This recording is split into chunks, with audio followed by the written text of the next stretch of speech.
Di sebuah eskul basket di salah satu sekolah menengah kejuruan, terdapat satu tim yang terdiri atas 5 orang siswi yang bersahabat erat, yaitu Tika, Olin, Yani, Dinda, dan Ira.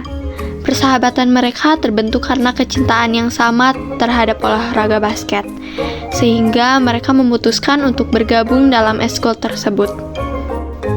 Di antara mereka berlima, ada 2 orang yang terlihat paling tak terpisahkan, yaitu Tika dan Ira.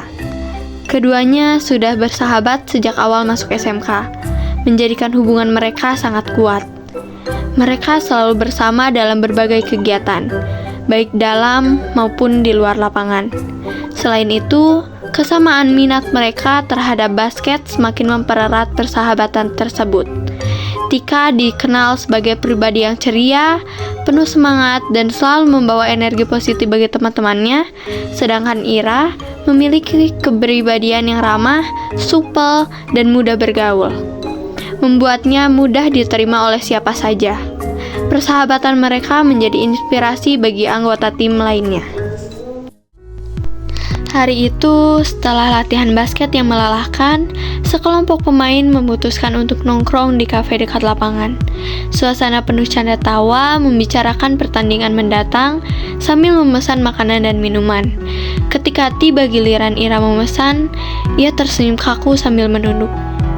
Aku lupa bawa dompet," katanya pelan. Suaranya hampir tenggelam dalam riuhnya pembicaraan. Tika langsung menimpali, "Santai aja, Ra, aku traktir dulu. Nanti kamu ganti ya. Atau kalau mau, anggap aja pinjaman," tambah salah satu temannya yang lain sambil tersenyum. Namun, Ira langsung menggeleng tegas. "Gak usah, makasih. Aku gak enak kalau harus pinjam uang sama kalian," ujarnya. Tetap tersenyum meski terlihat canggung. Mendengar itu, mereka mengangkat bahu, mengira Ira memang tipe orang yang segan berurusan dengan uang. Akhirnya, Ira hanya duduk di meja, menolak memesan apapun, sementara yang lain menikmati makanan mereka. Beberapa hari kemudian, sebelum latihan dimulai, Olin mendengar percakapan yang membuatnya terkejut. 2 anak dari kelas lain sedang berbicara dengan nada kesal di sisi lapangan. Ira udah balikin uang yang kamu pinjamin belum?" tanya salah satu dari mereka. "Belum nih, padahal udah 3 minggu. Dia bilang cuma buat beli minuman waktu itu," jawab yang lain sambil menghela napas. Olin mendekat dengan rasa penasaran. "Kalian ngomong ini Ira? Maksudnya, Ira yang satu tim basket sama aku?" tanyanya memastikan. Mereka mengangguk bersamaan. "Iya, dia sering pinjam uang, tapi balikinnya lama banget. Kadang malah gak dibalikin sama sekali," jawab salah satu dari mereka dengan nada kecewa. Mendengar itu, perasaan kecewa muncul di hati Olin. Ia langsung teringat bagaimana Ira selalu menolak tawaran mereka dengan alasan tidak enak. Tapi ternyata Ira tidak segan meminjam dari orang lain tanpa mengembalikannya. Keesokan harinya, setelah latihan basket yang melelahkan, sekelompok pemain memutuskan untuk kembali nongkrong di kafe favorit mereka. Namun, kali ini Ira dengan nada tergesa-gesa menolak ajakan itu. "Aku gak bisa ikut nih. Ayah aku marah karena aku pulang telat kemarin. Aku harus langsung pulang," katanya sambil membereskan tasnya dengan cepat. Mendengar itu, teman-temannya saling pandang dengan sedikit kecewa. Tapi mereka akhirnya mengiyakan dan membiarkan Ira pulang lebih dulu. Di kafe, suasana yang semula penuh canda tawa perlahan menjadi lebih santai. Di tengah keheningan, Olin, salah satu teman mereka yang biasanya pendiam, terlihat gelisah. Ia tampak ragu sejenak sebelum akhirnya menghela napas panjang dan membuka suara.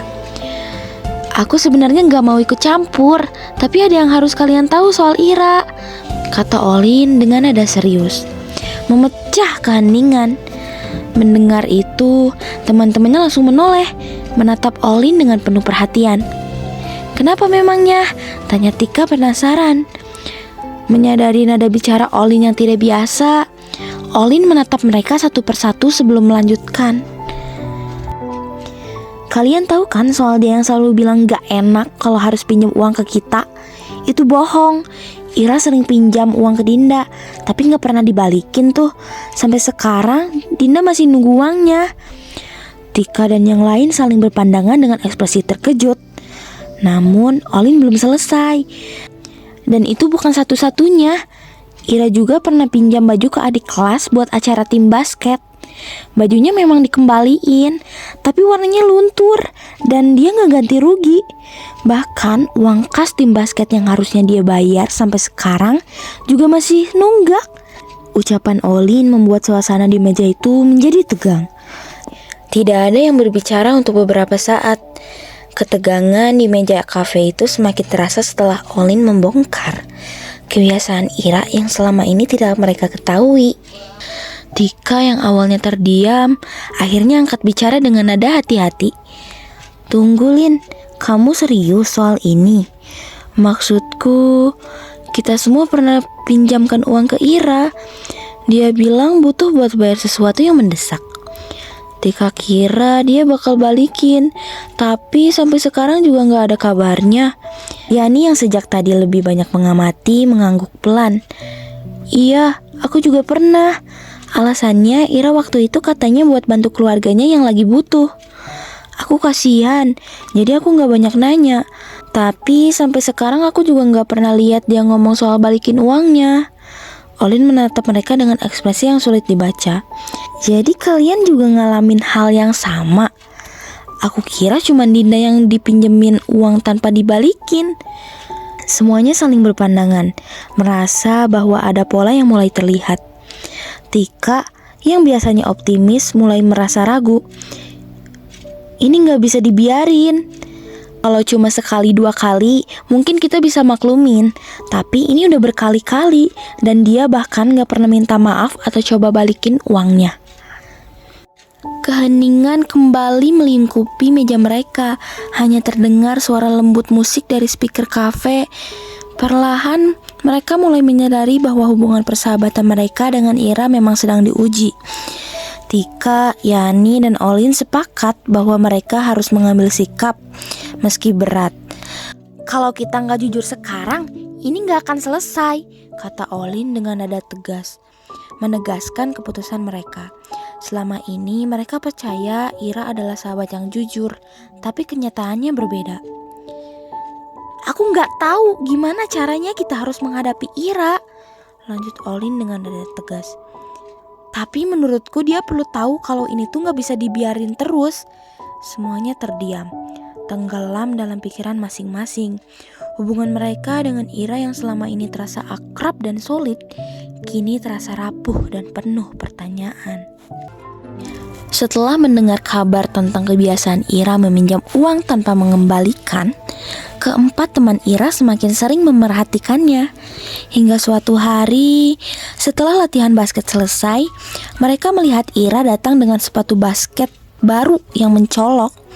Sepatunya terlihat berkilau dengan desain yang elegan, dan dari mereknya, mereka tahu bahwa harganya pasti mahal lebih dari 1 juta. Tika yang biasanya ceria mulai merasa curiga. Ia melirik ke arah sepatu itu sambil berbisik pelan kepada Yani. Kamu lihat sepatu Ira? Itu kan mahal banget. Dia dapat uang dari mana ya? Yani mengangguk sambil menatap ke arah sepatu tersebut. Iya, aku juga mikir, jangan-jangan uang yang dia pinjam itu dipakai buat beli sepatu. Jawabnya setengah berbisik. Olin yang mendengar percakapan itu langsung menyela dengan nada tegas namun pelan. Kita jangan langsung nuduh, tapi jujur, aku juga gak enak hati lihat dia beli barang mahal sementara utangnya belum dia lunasi. Dinda yang lebih pendiam akhirnya ikut bicara. Kalau memang itu benar, kita harus tanya langsung. Tapi aku setuju sama Olin, jangan asal suzon. Meskipun berusaha untuk tidak berprasangka buruk, perasaan mereka bercampur aduk. Ada rasa kecewa, marah, dan bingung. Bagaimana mungkin Ira bisa membeli sepatu semahal itu, sementara ia menghindari kewajibannya untuk mengembalikan uang kepada orang-orang yang meminjamnya. Mereka akhirnya sepakat untuk menunggu waktu yang tepat.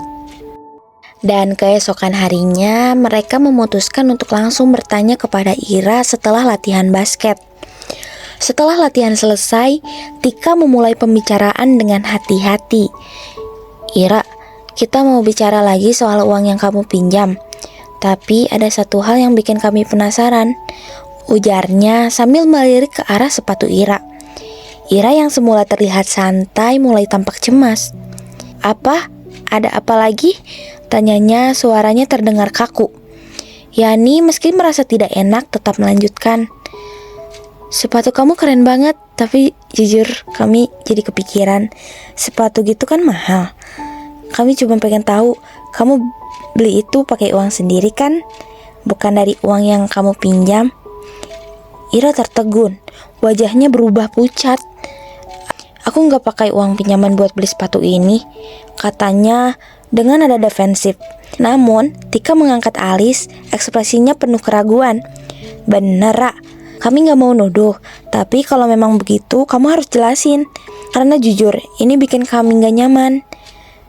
Ira mencoba bertahan, tapi akhirnya ia menyerah di bawah tekanan tatapan teman-temannya.